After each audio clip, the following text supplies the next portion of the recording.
Boa noite a todos, sejam bem-vindos e bem-vindas a mais um encontro aqui na Digital Edu, retomando as programações aos poucos aqui. Da parte de ontem nós tivemos carreira e empreendedorismo, hoje inovação e tecnologia.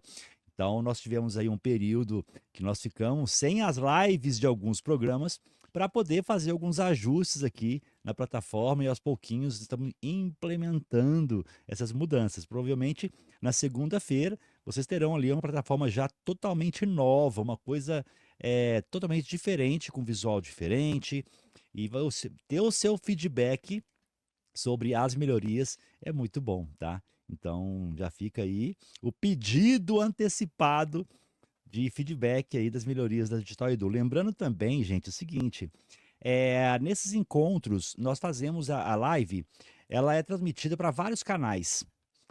Na Digital Edu, oficialmente, que é o nosso meio de comunicação oficial, desculpa, no YouTube, no LinkedIn e outras redes sociais. Se você está assistindo das redes sociais, pode colocar sua pergunta, fique à vontade, nós vamos respondê-la aqui também. Agora, se você quer ter acesso ao certificado de participação que é emitido em todas as lives, tá? Você tem que assistir da Digital Edu. Na tela tem aí o site digitaledu.com.br, ok? E também tem ali, estou colocando o QR Code para vocês, ó. Tem um QR Code, então você pode escanear esse QR Code, entrar, fazer um cadastro gratuito, acessar a primeira live do dia. E já vou começar a familiarizar vocês com os nomes. Então, essas lives diárias, ela chama Digital Edu ao vivo, ok? Então, é um dos itens que você vai encontrar na plataforma nova, Digital Edu ao vivo. Dentro dela estão as lives. Então, você vai acessar, vai escolher ali a live de hoje e vai acessar na página. No final do encontro, vocês vão receber o link para emitir o certificado no chat. Você vai clicar nesse link que vai estar no chat, vai abrir para você é, uma página para você colocar o seu nome se você nunca emitiu o certificado com a gente na Digital Edu. Curso, evento, o que for. Se já preencheu, é só clicar em emitir. Senão, você faz a primeira emissão. E na segunda emissão, a partir da amanhã, vamos supor que amanhã você participe, na sexta, sábado, ao emitir um novo certificado, você não tem que colocar o nome de novo, não. O seu nome já vem travado, não tem como alterar. Isso é importante falar, porque presta atenção na hora que você vai preencher, porque a gente travou a alteração devido a coisas no passado, né? Algumas pessoas emitindo certificado para outras. Isso não é elegante. Então nós travamos isso porque todo certificado ele é validável na plataforma. Então vai ter um campo de validação, tem um QR Code e ali você pode verificar se o certificado é válido ou não, tá bom? Então fica essa dica aí. No final, então vem para Digital Edu, digitaledu.com.br e faz o seu cadastro ali gratuito. Gratuito. Os certificados das lives gratuitas ao vivo, para quem está ao vivo, é gratuito. Não tem que pagar nada ali. Tá bom? Então, você tem que reportar horas complementares na instituição de ensino, precisa de horas para reportar PDUs, para quem for certificado PMP. Então, fica a dica para vocês aí, tá bom? Excelente, gente. Então, sem delongas aqui, hoje vamos conversar sobre gestão de POCs, testando ideias com agilidade e baixo custo.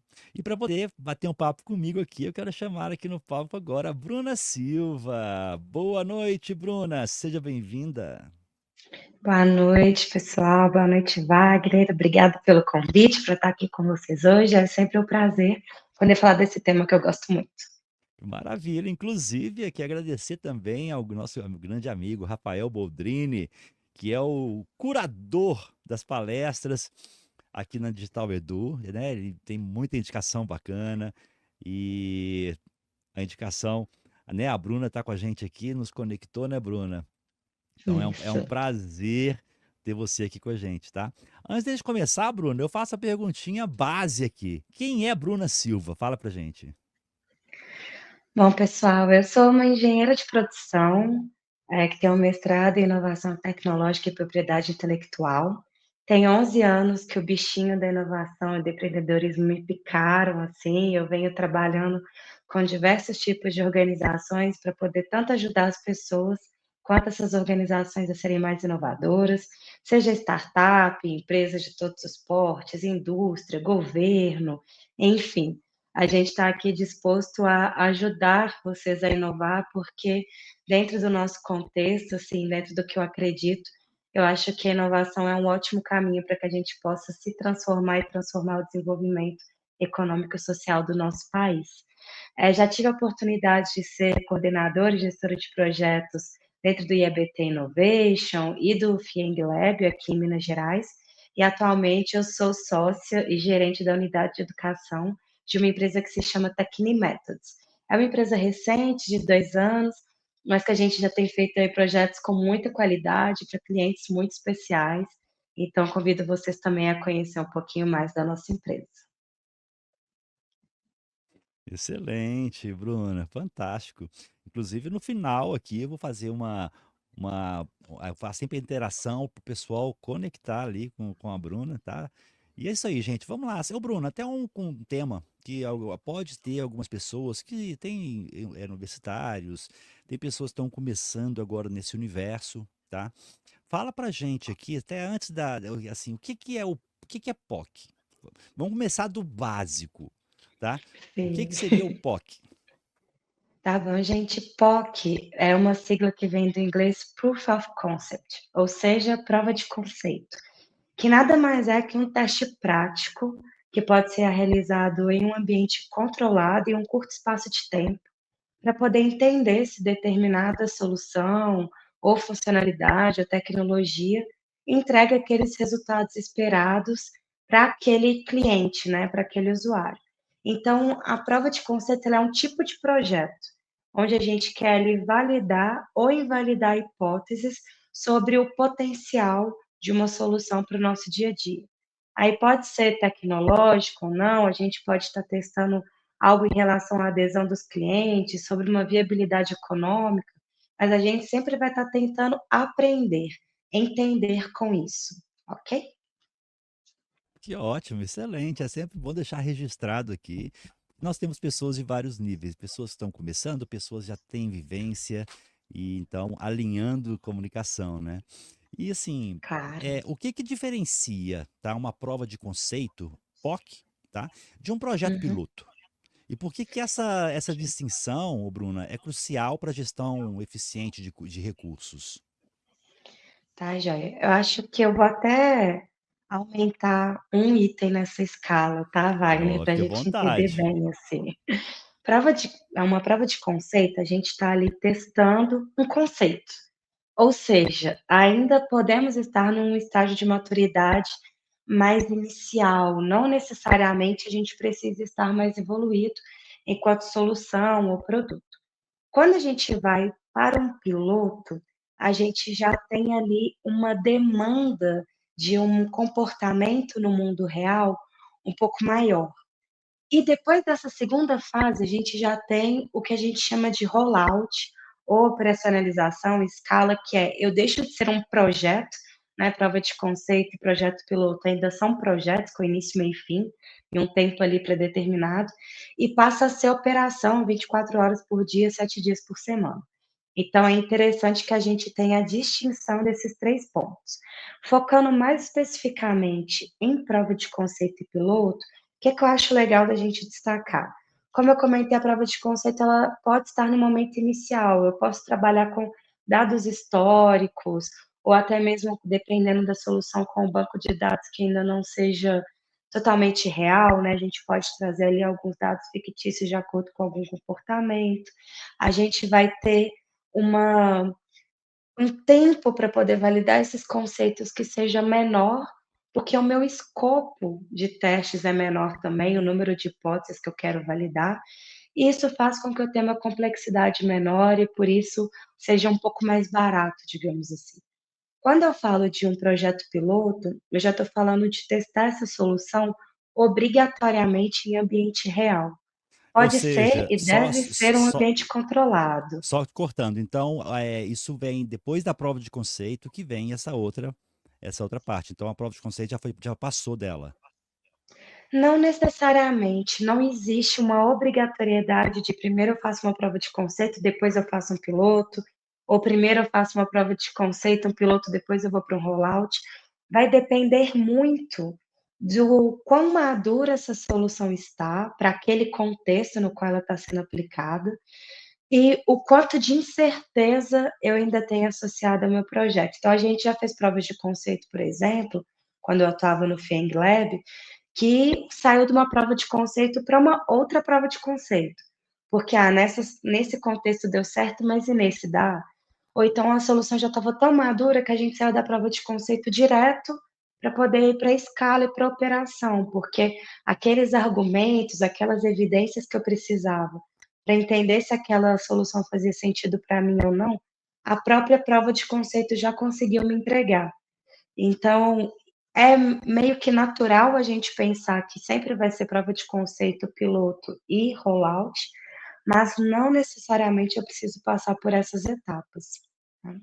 E aí, Entendi. voltando, né, quando a gente fala do projeto piloto, ele precisa ser em ambiente real, um ambiente controlado, para eu poder minimamente, né, controlar os parâmetros ali para fazer os meus testes, mas ele precisa ser real. Então, muitas vezes eu vou ter que ter uma equipe mais dedicada, eu vou ter que fazer algumas integrações de sistemas, os meus dados já vão ser reais.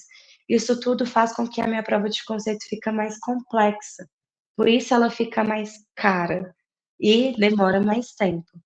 Então, quando a gente fala de fazer uma prova de conceito antes de fazer um piloto, o que que é interessante? Tem coisas que quando a gente começa a testar a solução num ambiente menor ali, mesmo que seja com dados históricos, por exemplo, a gente já vai entendendo entraves técnicos, que é muito mais fácil de eu controlar e já ajustar, do que quando eu já estou no meio da operação real. Então, a prova de conceito ajuda a entender melhor o contexto, para quando eu for para um piloto, eu ter um piloto mais tranquilo, ou menos com menos entraves. Então, a gente fala que é interessante sim, a gente ter esse estágio anterior, porque às vezes na prova de conceito você até vai entender que, ó, não adianta, as nossas condições aqui não fazem sentido. Então, antes de bagunçar o meu sistema aqui todo, eu já entendi que a gente precisa de uma outra solução, e isso minimiza bastante, né, os nossos ruídos, os nossos desalinhamentos e gera eficiência para o nosso processo de inovação e testes. Ah, que maravilha, excelente. Eu vou trazer algumas, como é que falo? Algumas ideias, assim, se surgir alguma dúvida, alguma coisa. Aí Claro. desculpa por te interromper, tá? Não, por favor, eu gosto de Não. bate-papo, não gosto de monólogo não. É isso aí. E assim, qual que é o principal critério para decidir se uma ideia de negócio ou um novo recurso de produto deve ser submetido a uma POC, em vez de ser desenvolvido diretamente? Para mim, eu acho que o principal ponto que a gente tem que considerar é a incerteza que a gente tem associado ao projeto. Porque quanto mais incerto, mais coisas a gente tiver que descobrir, seja do ponto de vista de arquitetura da solução, se o cliente quer determinada funcionalidade ou não, se o problema que eu resolvo é mais caro do que o quanto eu estou gastando, né, para resolver aquele problema. Quanto mais incerteza eu tiver sobre isso, melhor a gente ir fazendo testes de hipóteses para ir evoluindo a minha solução aos poucos, para não correr o risco de eu já desenvolver um produto muito completo, muito robusto, demorei 2 anos desenvolvendo, para descobrir que o meu cliente não quer, ou que tecnicamente aquilo que eu imaginava que daria certo, quando entra naquele outro contexto de aplicação não funciona. Então, pensar bem ali, não sei se vocês já ouviram falar do ciclo construir, medir, aprender, né, proposto no Lean Startup, que ele vai nos ajudar a ser mais eficiente no desenvolvimento desses produtos e a prova de conceito ajuda nisso também. Ah, interessante, interessante. Olha, eu tô achando que essa live nossa que vai ficar gravada aqui vai servir ali de acesso para as pessoas tirarem ali alguns conhecimentos interessantes, tá? De pessoas da área. Tomara, tomara. Bacana. Assim, ó, uma POC, por natureza, é um experimento, Isso. certo? Como se deve definir os objetivos, e as métricas de sucesso de uma POC? Né, para evitar que ela se torne um projeto sem fim, aquilo que a gente continua, continua, continua, continua, não para nunca, nunca sai do papel, né, nunca vira realidade. Na Wagner, isso é muito importante, viu, porque o que eu já ouvi falar de POC sem fim por aí, não tá no gibi. Até falei aqui no início, né, que a POC é um teste, ou seja, pode dar certo ou não, né, é um experimento, em um curto espaço de tempo. Então, quando eu trabalhava lá no Fing Lab, a gente falava que uma prova de conceito pode ter até 4 meses. Mais do que isso, significa que a gente está deixando aquele projeto muito complexo, né? Tá querendo testar coisa demais e talvez esteja perdendo o objetivo principal ali, que é testar e entender de uma forma mais simples o potencial daquela solução.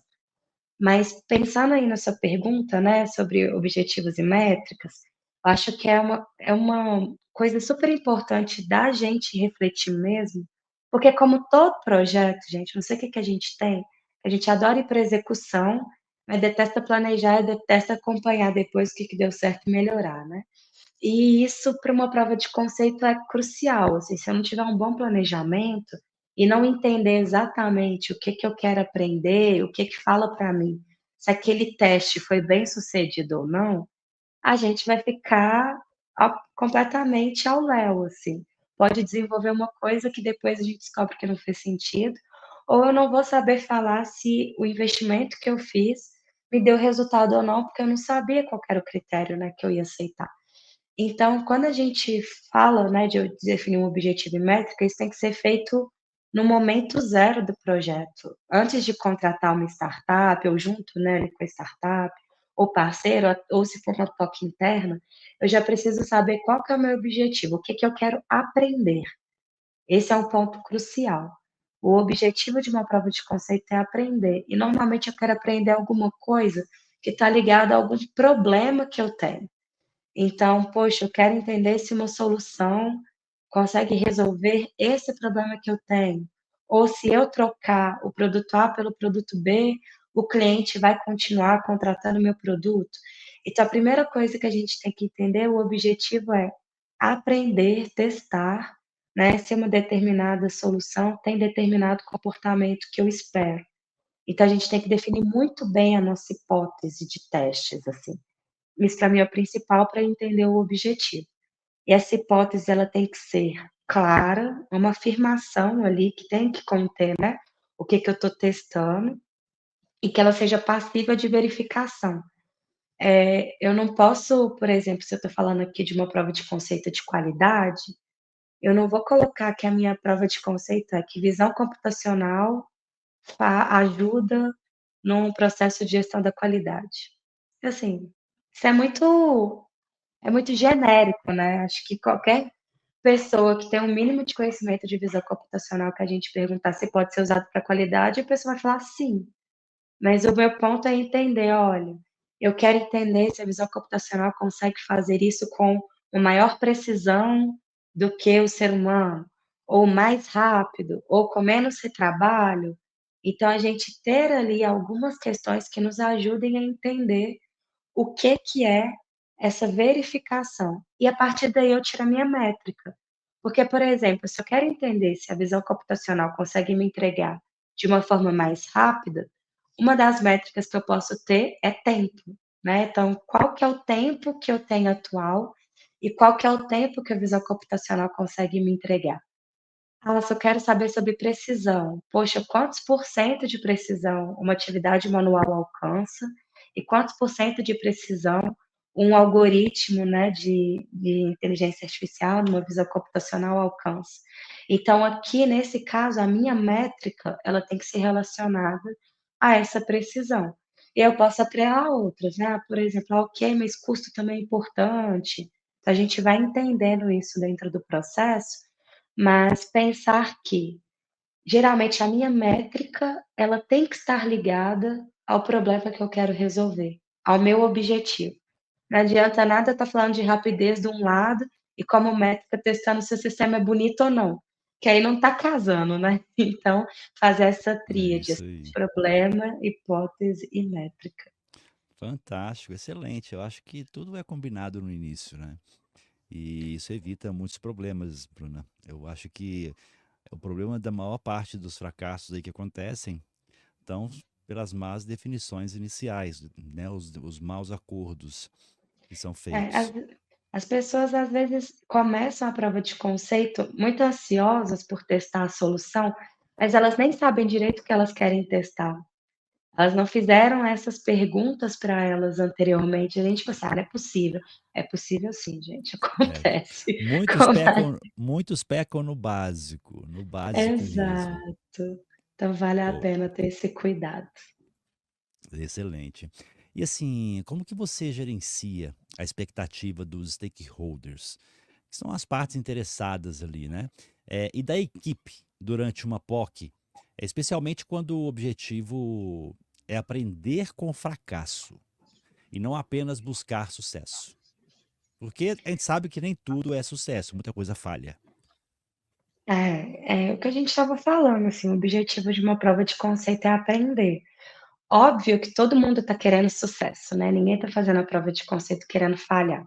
Mas se a gente está falando principalmente de um projeto inovador, a falha, gente, ela é inerente ao processo. Tem vezes que as coisas vão sair da forma como a gente gostaria e tem vezes que não. E a gente tem que estar confortável com isso, que acho que é a parte mais delicada, né. Principalmente quando a gente está ali em grandes empresas que estão muito acostumadas a querer sempre eficiência, rotina, o máximo de padrão. A gente chegar e falar: "Olha, nesse projeto aqui você pode falhar", as pessoas se assustam e nem sabem lidar com esse ambiente direito. Então assim, como é que eu normalmente eu já acompanhei mais de 40 provas de conceito na minha carreira, o que que a gente fazia para poder minimizar, né, esse tipo de atrito, essas questões? A primeira é sempre tentar trabalhar um bom alinhamento com todas as partes interessadas. E a gente fazia isso de algumas formas diferentes. Então, em relação às pessoas que estavam ali envolvidas no desenvolvimento do projeto, os tomadores de decisão, a gente tinha reuniões periódicas, não só reuniões técnicas, né, para às vezes testar uma solução, dar um feedback, mas reuniões para a gente poder olhar, olha, a gente queria estar nesse lugar, encontramos esses percalços, a gente tem esse plano B, esse plano C, o que que a gente pode fazer?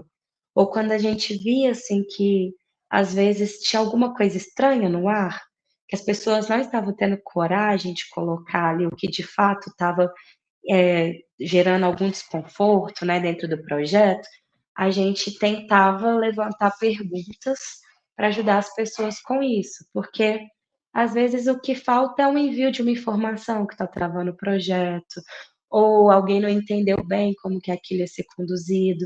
É Então ter essa comunicação. gen comunicação é sempre o principal entrave, gente, mais do que a tecnologia. Porque, assim, se a gente entende que está todo mundo ali focado em resolver o mesmo problema, mesmo que sejamos partes diferentes, é como a gente se organiza para resolver o problema. Quando a gente começa a virar uma disputa entre as partes, né, e não uma disputa contra o problema, aí desanda tudo e comunicação é fatal para isso. Então, assim, essas reuniões periódicas, uma comunicação bem parceria, clara, transparente, sempre respeitosa, mas sem receio de: "Ai, não vou contar para o cliente que isso aqui não vai dar certo não. Deixa ele pedir, depois eu falo que não deu certo".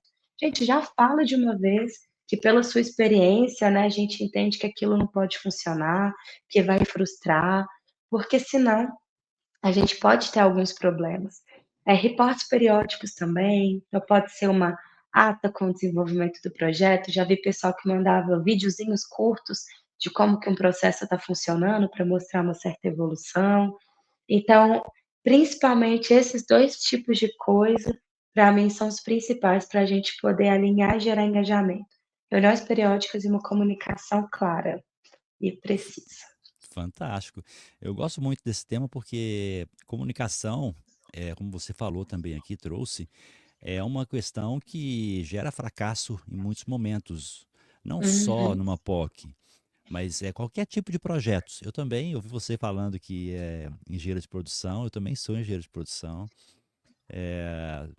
e certificado PMP, então fui gerente de projetos, fui líder de PMO. Então eu vejo que a comunicação entre as partes, ela é muito importante. Então nada melhor do que você, junto com todas as definições que nós falamos aqui inicialmente, também seja feito um plano de comunicação baseado na necessidade de cada stakeholder, de cada parte interessada. Então, a forma que você se comunica com o pessoal da parte técnica é diferente de como você se comunica e das necessidades dela referente Uhum. ao processo que está sendo feito da POC. Então, você manda X coisas para a diretoria, tudo mais, e X coisas para a parte da produção que está envolvida. Então, esse plano de comunicação é bem interessante, né? Você ter desde o início. Claro, e até Levantar. estava. Aí, Uhum. pode terminar, Não, é desculpa. isso mesmo, levantar as necessidades de cada um. Pode falar. E aí você comentou isso, eu estava lembrando de um outro ponto que a gente sempre salientava também, é que geralmente existem muitos jargões técnicos, né, relacionados ao que a gente está fazendo ali dentro de um projeto, de uma prova de conceito com tecnologia, e a gente falava da importância de deixar os jargões de lado e comunicar o valor do que você está fazendo, né, da Boa, atividade em si. Porque boa. talvez a pessoa do outro lado ela não está entendendo nada. É aquele aham para Uhum. não render, e isso deixa ela insegura sobre o andamento do projeto, porque ela não está conseguindo entender como que aquilo gera valor, como que a gente realmente está evoluindo. Você falou da importância, né, de um plano de comunicação com o stakeholder. Poxa, a área técnica de negócio, ela quer saber como que a gente resolve o problema dela de dia a dia, né, tá aumentando a eficiência. Já um líder, né, que depois vai falar se esse projeto continua ou não, ele quer ver resultado para o negócio. Isso. Tipo, ah, ok, 90% de precisão é o quê? É menos 10 milhões que eu preciso gastar no ano? Então, ótimo. 90% para mim não significa muita coisa, mas o 10 milhões significa. Então, esse alinhamento na linguagem ele é essencial, até porque a gente está falando de inovação, né, gente? Inovação, assim, altos e baixos. Se a gente não tiver isso muito claro, com esses potenciais retornos, essa linguagem, fica mais difícil ainda das pessoas conseguirem se engajar. Que ótimo, é isso aí, Bruna. E assim, você acabou de falar sobre valores também, né? A diretoria e tudo mais. O termo baixo custo, né? Ele é frequentemente associado às POCs. Quais são Sim. as melhores práticas, tá? Para manter os gastos sob controle, ao mesmo tempo em que se obtém resultados confiáveis. Ó, uma coisa muito importante, que eu defendo muito quando a gente está falando de prova de conceito com mais de um ator, tá? Dentro da empresa, uma prova de conceito interna é mais fácil. Mas é que assim, ser barato ou de baixo custo não significa ser gratuito ou que não tem custo nenhum. De algum lugar esse recurso está saindo. Se você está fazendo uma prova de conceito com a equipe interna, tem as horas de alocação daquela equipe. Se você está fazendo uma prova de conceito com uma startup, uma universidade, um cliente, tem equipe, tem material, tem horas, né, de servidores, tem dados, enfim. A gente sempre precisa entender que algum custo vai ter, e é importante, inclusive, que a gente zele por uma boa sobrevivência do projeto, Uhum. falta Sim, uma palavra melhor aqui, uma sustentabilidade do projeto, boa. que a gente arque com os custos dele, porque senão a gente pode ter problema de descontinuidade do projeto em algum momento. Então, acho importante ressaltar que baixo custo não é sem custo. Porque até o seguinte, né, ô Bruna? O pessoal às vezes fala, mas eu estou pagando já esse funcionário aqui, eu não vou ter custo nenhum. Tá sim, ele está sendo desalocado de uma área e indo para outra. Então, só de Exato. você fazer isso, você já deve pegar o custo. Ah, são 4 horas por dia durante um mês? Ok. Então, você vai pegar 4 horas do custo, tá? Que é 50% do dia dele, e vai colocar que 50% do salário foi nas atividades e o custo daquela POC, por exemplo, daquele funcionário X, foi de tanto. Então, isso vai para o custo. Não está sendo de graça. Você está desvestindo um santo para vestir outro. Exato. Mas bom, se a gente quer fazer uma prova de conceito isso de uma forma interessante, Lógico que esse acompanhamento de gastos a gente vai fazer como qualquer projeto, tá, pessoal? Não é porque é um projeto inovador que às vezes as pessoas confundem gestão ágil com sem gestão, né? Não é isso. É só que a gente tem um pouco mais de flexibilidade em alguns ritos quando comparado com uma gestão de projetos tradicional e afins. Mas a minha dica é sempre fazer o teste da forma mais simples possível. Isso vai permitir que a gente tenha bons resultados, mas com menores gastos. Então, por exemplo, eu comentei que nem sempre eu inclusive não incentivo a fazer provas de conceito que tenham integração entre sistemas. Então, poxa, eu quero saber se uma solução consegue tratar dados de uma forma interessante para mim, em vez de eu ter que desenvolver uma API, toda uma parte de segurança de dados para conectar a minha solução com a solução do meu cliente, exporta uma planilha, gente, ou várias planilhas de vários dias diferentes e só sobe isso para a solução e vê, olha, tratou bem, a gente conseguiu ver que tem potencial, aí depois eu penso em como eu vou integrar, porque vai ser caro, a gente sabe que vai dar trabalho, mas aí eu já consegui entender se gera valor antes de eu fazer toda uma integração para chegar e falar: "Olha, não funciona. Esses dados aqui, eles não são suficientes". A gente teve uma prova de conceito que eu achei particularmente muito interessante, e eu posso contar porque a gente teve a liberação do pessoal. Na época, inclusive, está num e-book que a gente chegou a publicar com cases de provas de conceito, que era uma empresa que aqui de Minas, mas que tem outros lugares do país, que é a Regra Magnesita, que trabalha com refratários de maneira geral para fornos, né, de aços, entre outros, e uma startup que é relacionada com veículos autônomos. E aí o que eles queriam era entender, olha, normalmente quando a gente vai dar manutenção em alto forno, é um ambiente muito insalubre. Ele é muito quente, se eu tenho 2 fornos lado a lado, eu preciso parar a operação dos 2 para dar manutenção em um, porque se acontecer qualquer tipo de respingo, qualquer coisa assim, isso prejudica muito, isso prejudica muito não, mas pode matar uma pessoa, além de ferir uma pessoa, isso prejudica a produtividade da operação de maneira geral. Então, conhecendo essa startup de veículos autônomos, né, a Lume Robotics, eles pensaram assim: será que a gente consegue fazer um veículo de manutenção autônomo para poder rodar dentro de uma siderurgia? Então, essa era a principal questão. E aí, o que que eles queriam entender? Uma, esse veículo autônomo, ele conseguiria lidar, né, enxergar obstáculos que são naturais de uma siderurgia, porque é diferente de um carro andando na rua, né? Ele vai ver outros tipos de coisa. E aí se ele conseguiria desviar e com quanto de precisão. E uma segunda parte que é, o ambiente da siderurgia, ele também não é um ambiente ao ar livre. Ele é um ambiente com muita poeira, com partículas, ele é um ambiente mais incerto, né, do ponto de vista de piso. Inclusive as pessoas, elas passam descarregando uma caixa. Aí, poxa, vai saber que isso que está passando é uma pessoa, ele vai parar ou ele vai passar por cima da caixa?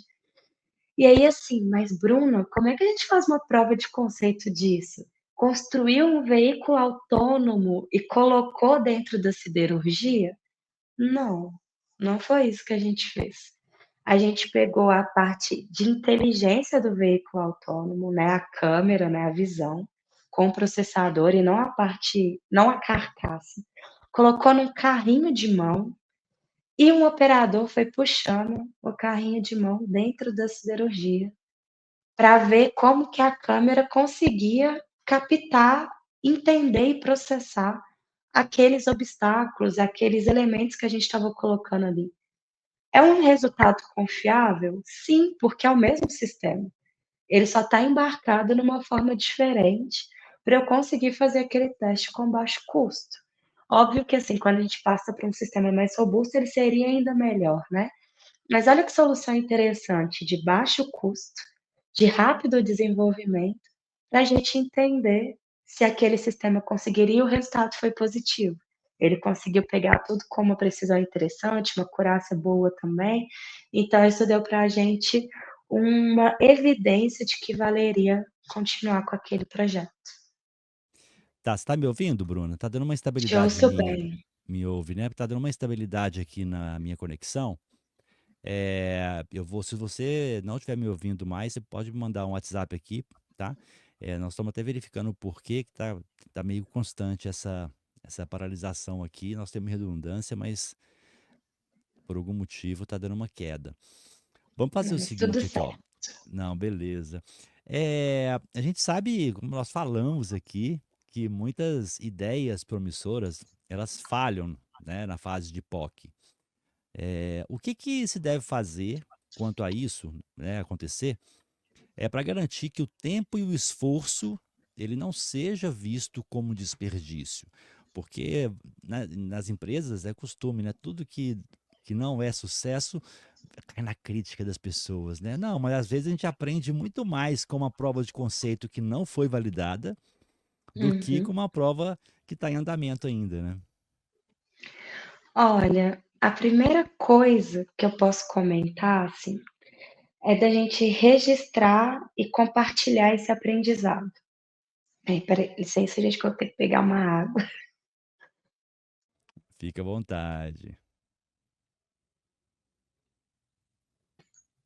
A gripe resolveu me visitar.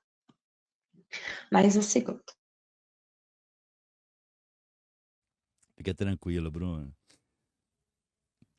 É isso aí, ó, gente. Tiver dúvidas, podem colocar no chat, tá? Tem uma pergunta aqui, né, daqui a pouco eu faço para a Bruna. Vamos lá. Deixa eu diminuir aqui. Deixei você grandona enquanto estava tossindo aqui, deixei você. Devia ter diminuído aqui enquanto isso. Não, Mas tranquilo. fica à vontade, tá?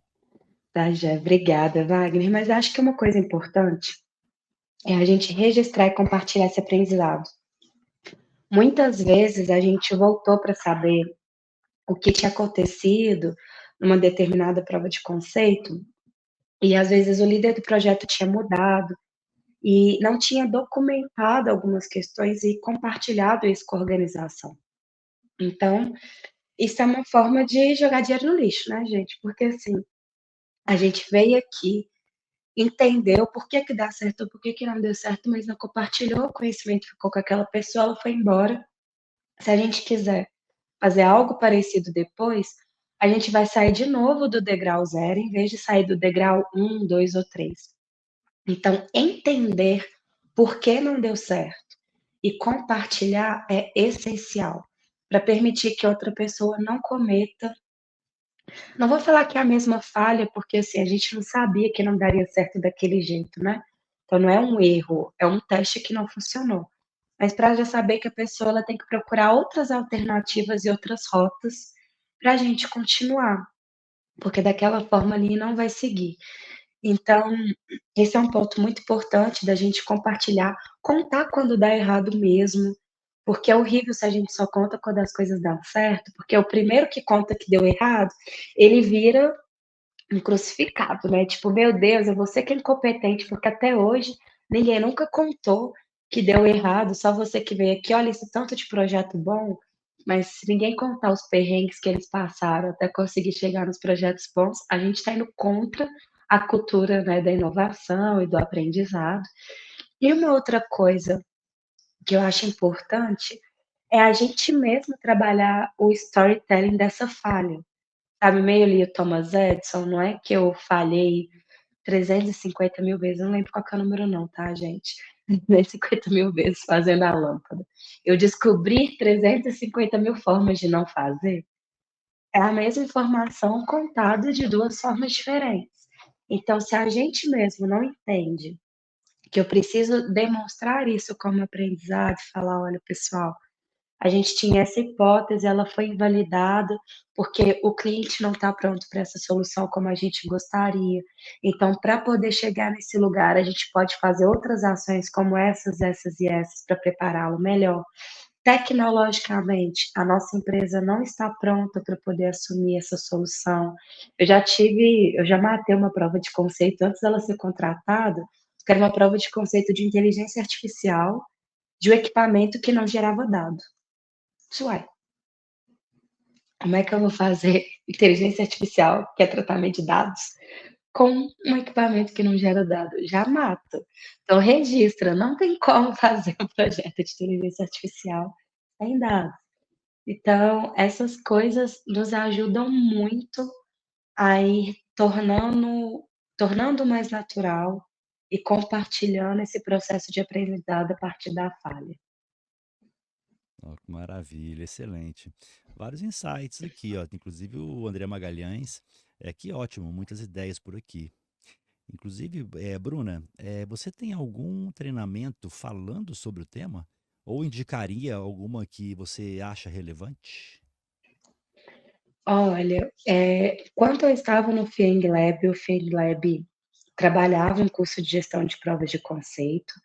Eu, particularmente na Tecni, a gente também faz treinamentos de gestão de projetos inovadores, como prova de conceitos, né? Mas não apenas. Então, se alguém tiver interesse, pode me procurar. Mas, dentro do FIENG Lab também foi desenvolvido, durante uma época, alguns e-books de prova de conceito. Então, tem um playbook ensinando toda a parte de planejamento e toda a parte de desenvolvimento de provas de conceito de forma gratuita.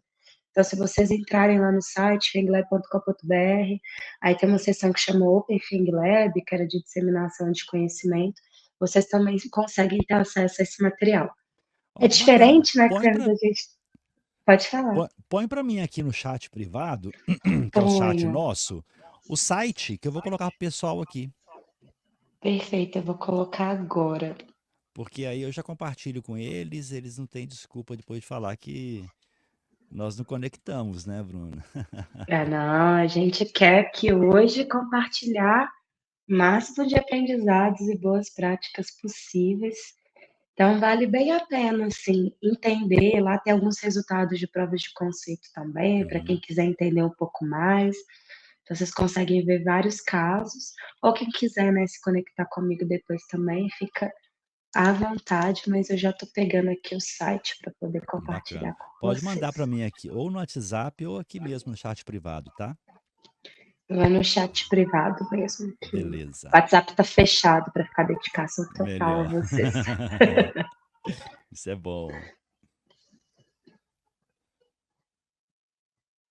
Carregando por aqui, eu já compartilho. Beleza.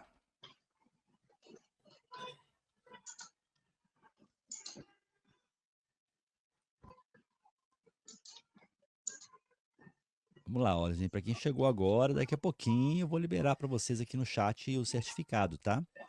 Lembrando que quem está nas redes sociais, para ter o certificado, tem que vir para Digital Edu, ok? Maravilha, já peguei aqui, então eu vou colocar no chat para a turma, tá? Pode continuar seu raciocínio, que eu acabei te cortando, ou você Não, chegou a finalizar?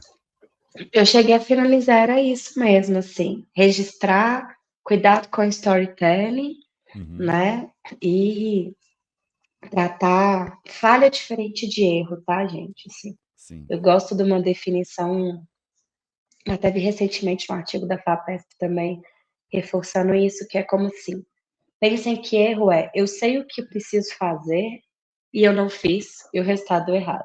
A falha é a gente não sabe exatamente o que precisa ser feito, a gente testou e não saiu como a gente gostaria. Então não precisa ser ninguém punido em relação a isso. A gente só está entendendo como que a gente pode chegar no resultado que a gente quer e para isso é necessário ir testando dentro do processo. Boa, excelente. Para a gente fechar aqui, tem uma última pergunta que eu preparei aqui para gente, que é mais voltado ao seguinte, na sua opinião, o que você considera o maior risco ao gerenciar uma POC? E como que você pode mitigar isso? Com certeza, o maior risco de uma prova de conceito é a gente invalidar a hipótese. Faz parte, gente. E aí, para mitigar, a gente pode fazer algumas coisas, assim. Tem vezes que a hipótese é invalidada, porque tecnicamente a solução não performa mesmo, E tem vezes que a hipótese é invalidada porque a gente não consegue testá-la adequadamente. Então, o que que eu acho interessante? Que a gente tenha mais de um plano, e várias vezes o meu plano B, C ou D foi acionado. Então, olha, a gente vai para poder descobrir, né, se isso funciona ou não, a gente vai por esse caminho. Mas e se não der certo, o que que a gente vai fazer? A gente tem esse plano B, plano C, sem querer já sugerir uma coisa que explodiria uma indústria? Já, mas eu não sabia, pedi desculpas, voltei para minha insignificância. E a gente foi pensando outros planos, dentro desse processo. Mas essa é uma coisa fatal, assim. Então, ter planos B, manter a equipe engajada, o risco de desengajamento de equipe, ele também é alto, principalmente se o projeto começa a não dar tão certo, ou se as pessoas são consumidas pelas outras questões do dia a dia. Então, a gente conseguir ter essa rotina periódica de atividades, com reportes, com esse comprometimento, isso também minimiza a chance da prova de conceito não ter sucesso. E outra coisa super importante é ter um problema relevante sendo resolvido dentro desse projeto, porque aí eu também diminuo meu risco de desengajamento, porque aquilo que a gente está trabalhando é importante para a pessoa que está ali envolvida também. Não vai ficar para quando eu tiver tempo, porque tempo a gente nunca tem, né, gente? Então, a gente já consegue focar aquilo ali como prioridade. Então, ter vários planos B, Cs e Ds, manter a equipe engajada e alinhada com um problema que é relevante, para mim são as principais formas da gente ir minimizando o risco da gente não conseguir testar ou ser bem-sucedido no nosso teste de hipótese. Que ótimo, Bruna. Chegamos aqui ao final, né, do nosso bate-papo. E eu acho Passou que rápido demais. passa rápido. Como o André falou aqui, foram várias ideias que surgiram. E para mim também, enquanto a nossa fala vai acontecendo aqui, eh, muita coisa passa na cabeça da gente que fizemos errado e outras que a gente pode melhorar. E o que eu queria deixar aqui aberto para você passar para a turma que está com a gente, para quem for assistir as gravações também, porque as gravações ficam aqui na Digital Edu, fica no LinkedIn, fica no YouTube, fica rodando aí em várias redes. Tá? Para você passar o seu contato, como o pessoal te encontra nas redes sociais, já coloquei o chat aqui na Digital Edu para o pessoal, tá? Então, assim, quero deixar aberto para você falar como que o pessoal te Perfeito. encontra. Obrigada, Wagner. Mais uma vez, obrigada pelo convite. Espero que quem esteja nos assistindo aí tenha tido bons insights realmente, que tenha gostado do que a gente trouxe. Mas eu vou deixar aqui para vocês tanto o meu LinkedIn, tá? O meu LinkedIn é linkedin.com/, em/BSB Pereira, BSB parecendo Brasília mesmo, né? Pereira. O meu nome lá tá como Bruna Silva, mas como Bruna Silva existem algumas no país, vocês fiquem à vontade para poder me encontrar como BSB Pereira também, ou me acionar pelo site da Tecnimétodos, também mandei aqui para o Wagner, se ele puder compartilhar com vocês depois, que é a empresa onde eu atuo agora, então qualquer coisa que vocês precisarem do ponto de vista de educação, treinamento para inovação e transformação digital, a gente também vai estar ali para apoiar vocês. Eu adoro falar sobre inovação, adoro falar sobre gestão de projetos, sobre transformação digital, então fiquem realmente à vontade para se conectar comigo, mandar mensagem, que vai ser ótimo poder continuar esse papo que começou aqui hoje com vocês nas outras plataformas. Maravilha, Bruno. Eu já coloquei no chat pro pessoal já, tanto o Techni Methods, o seu LinkedIn também, e o Fieng Lab, né? Que você compartilhou Isso, mais cedo, tá? Então isso vai ficar gravado nas redes sociais, então vocês vão poder consultar, conferir. Então aproveitem, se conectem. E Bruna, novamente, gratidão por você estar com a gente aqui. Pode ter certeza que esse tema é um tema muito relevante e que vamos conversar novamente, definir outros temas para aprofundar, porque nesses 50 minutinhos que a gente faz o nosso bate-papo aqui, acaba dando insights, o pessoal fica querendo mais, né? Ai, quero mais, não deu para poder pegar tudo que eu queria. Mas fica aí o contato, né? A Bruna acabou de falar para vocês aqui que eles fazem treinamentos do tema, então você pode contratar também ali, às vezes, o treinamento deles para fazer em company, para a sua organização, para o time de inovação, para alguma iniciativa que vocês vão iniciar. Então fica aí a dica para vocês. Isso. Certinho, Bruna? Certíssimo, Wagner. Obrigada. Maravilha. Um abraço, Bruna. Até a próxima. Tchau, tchau.